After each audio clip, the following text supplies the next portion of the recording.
Supporters suffered losses as a result of the poor returns from the fire of Jack Greyish and Romelu Lukaku. At the end of a week in which the two managers had bemoaned the impact that COVID-19 had wreaked on their clubs, Pep Guardiola and Thomas Tuchel named lineups that had cost a combined £1.25 billion in transfer fees. Tuchel, who unlike Guardiola had complained bitterly about the Premier League's handling of the crisis and the manner in which games have been postponed, had a 20-player squad that had cost his employers £561.9 million. The City manager, meanwhile, returned to the dugout after his own bout of COVID to oversee a group of players that had been assembled at a cost of £694.5 million. Whether City's 1-0 victory represented a solid return on a £1 billion-plus investment probably depended on which shade of blue you were supporting yesterday, but it is fair to say, neutrals might have had the right to expect more in terms of entertainment. Certainly, the Chelsea fans who taunted their hosts with inflatable Champions League trophies, a nod to their win over City in last season's final,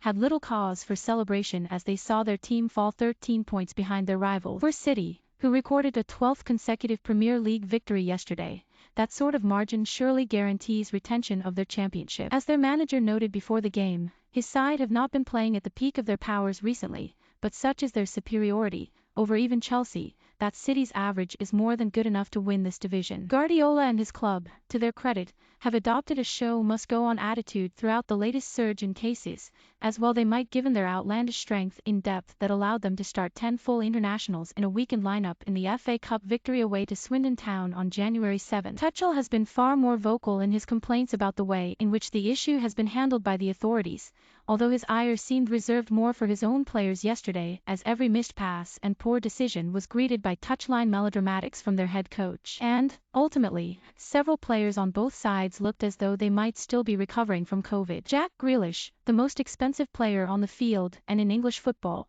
also had the virus recently, although his lack of form and low confidence has been an issue that predates the intrusion of Omicron. He missed the best chance of the first half, failing to score with only Kepa Arrizabalaga to beat, although Chelsea's near £100 million man, Romelu Lukaku, is suffering from a similar crisis. He was guilty of wasting Chelsea's best first-half opening, one of the errors that had Tuchel erupting, a reflection of the problems he has endured this term.